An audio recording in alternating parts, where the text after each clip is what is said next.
In this video, I will show you how to use Miro Slides in Miro. First, log into your Miro account.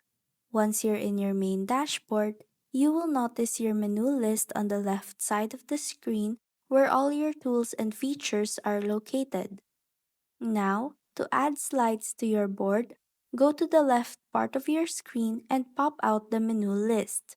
Then, click on the plus button to open the Apps menu.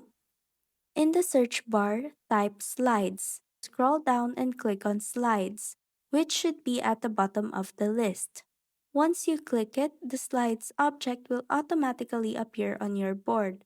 You will notice that it looks like a small presentation frame. Click on it and a row of options will appear on the top of your screen. From here, you can start customizing your slides. You can adjust the size, add new slides, and edit each frame depending on what you want to present.